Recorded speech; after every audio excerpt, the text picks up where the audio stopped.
Cordial saludo, mi nombre es Elidet Segura Góngora, soy estudiante de la maestría en neuropsicología de la Universidad San Buenaventura. En esta oportunidad les voy a presentar un estudio que está relacionado con las memorias emocionales. Se llama las neuronas inhibitorias de la amígdala como traducción en memorias emocionales y fue realizado por estos autores, como se puede apreciar en esta presentación. Se realizó entonces con el objetivo de comprender los sustratos biológicos de las memorias emocionales durante una tarea en la que los animales aprenden a ejecutar con flexibilidad respuestas defensivas a una amenaza predictiva, y una seguridad es fundamental para desarrollar tratamientos para los trastornos de la memoria, como el trastorno del estrés postraumático.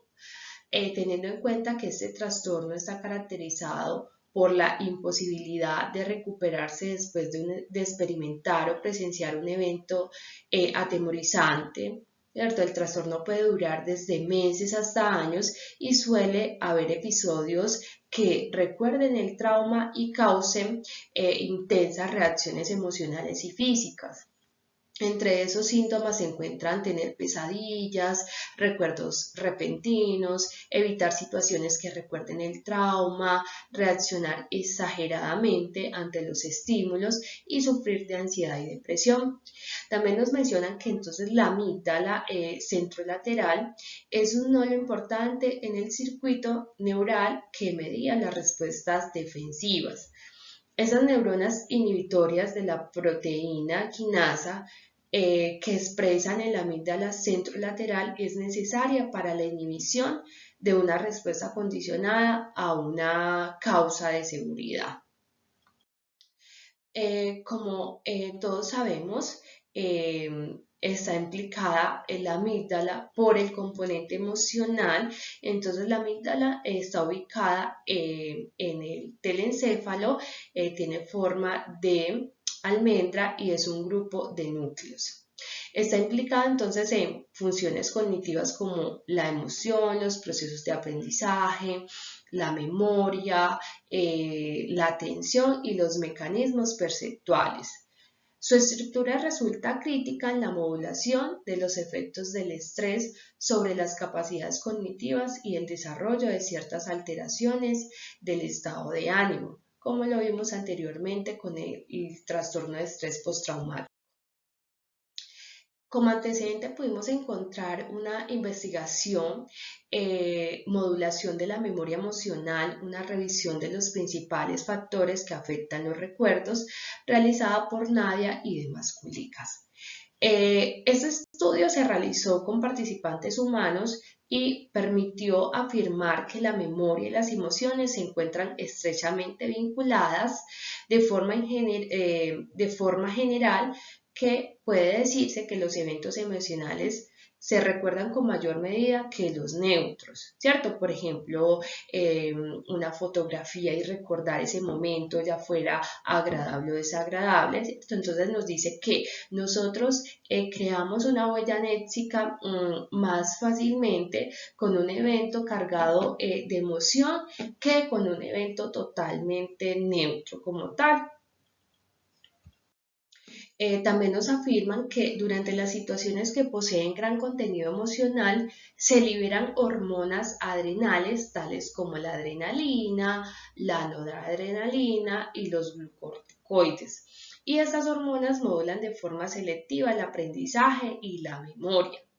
Las situaciones de alerta pueden aumentar o deteriorar la memoria dependiendo de la situación, del momento en el que se produce y de las características de los participantes.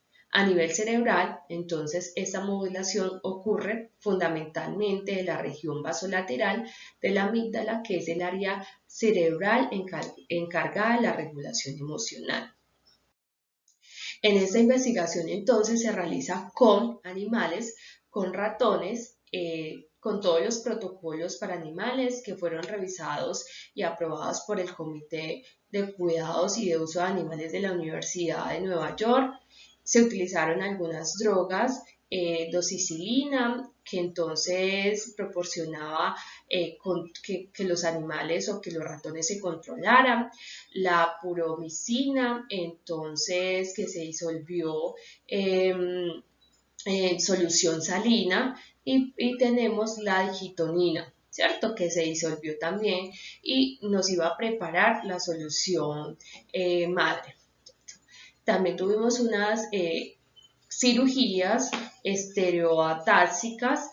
Entonces se anestesiaron a los ratones con la mezcla de cetamina en solución salina esterilizada. Las cirugías estereotáxicas se llevaron a cabo utilizando un instrumento estereotáxico que estaba equipado con una unidad de microinyección. Se inyectaron entonces vectores virales intracraneales usando una jeringa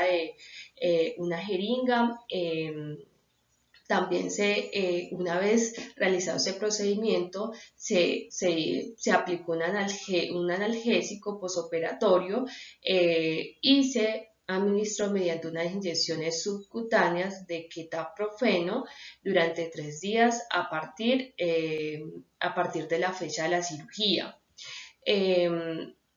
Hay que tener en cuenta que estas actividades que se realizaron con ese experimento fueron actividades en campo abierto y en campo cerrado, ¿cierto? Una de las actividades fueron los laberintos elevados y se realizaron unos acondicionamientos y como podemos recordar, esos condicionamientos vienen de la psicología conductual, de los principios, donde manifestaban castigo, recompensa, reforzamientos positivos, reforzamientos negativos.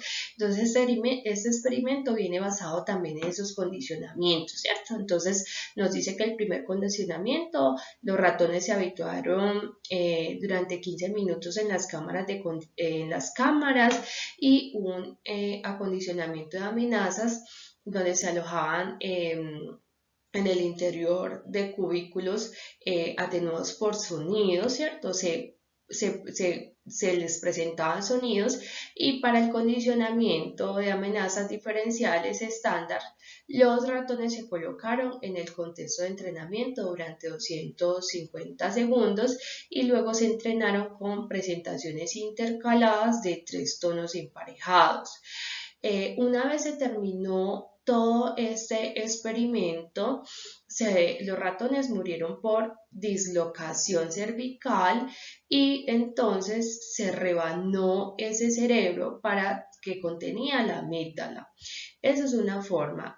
Para etiquetar entonces esas amígdalas se fundieron entonces ratones despiertos, otra opción, despiertos con implantes de cánula intracraneal.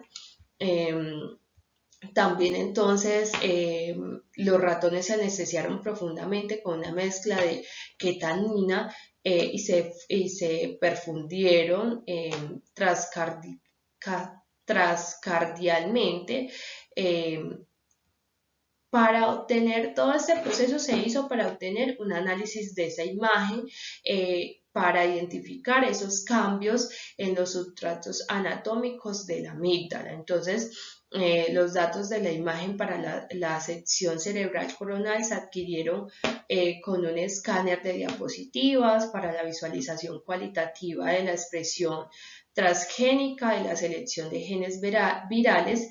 Entonces, como les mencionaba anteriormente, este método se utilizó para obtener ese sustrato anatómico y poder entonces confirmar la tesis o el objetivo que les mencioné al principio. Acá vemos que como conclusión tenemos que el bloqueo de la actividad neuronal y la síntesis de proteínas nodo que interrumpe esa adquisición y consolidación de la inhibición a largo plazo de la respuesta condicionada al tono no reforzado está de acuerdo entonces con las características de procesamiento de esos tipos de neuronas. Hasta donde sabemos, ese estudio proporciona la primera evidencia de que la interrupción de la síntesis de proteína en subpoblaciones afecta las memorias asociadas relacionadas con la amenaza y la seguridad, que pueden contribuir a la conducta adaptativa en trastorno de memoria, como el trastorno por estrés postraumático. Es importante conocer que, como lo hemos visto durante todas las clases, cuando tenemos estímulos cargados emocionalmente, como lo dice esta investigación, pues nuestra huella anéxica va a consolidarse más rápido, ¿cierto? Que esos estímulos que realmente no están cargados de ningún patrón emocional. Entonces, en la rehabilitación, nosotros tratamos de proporcionar herramientas a esos pacientes con dificultades en la memoria para que ellos puedan evocar esa información más fácil. Entonces, yo por qué vía aprendo más fácil, por la audioverbal, por la visual. Entonces, puedo utilizar la técnica de asociación, que es entonces a partir de esos conocimientos previos, integrar esos conocimientos nuevos, o más bien la categorización, que entonces es, bueno, me muestran un montón de estímulos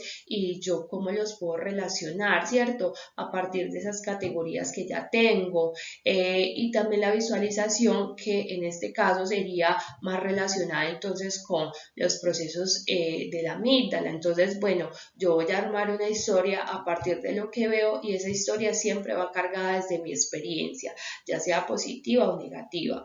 Entonces, estas investigaciones también nos dan información para posteriormente utilizarlas en nuestra rehabilitación y en nuestra evaluación, ¿cierto?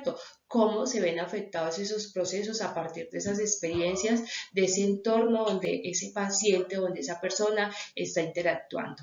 Muchísimas gracias.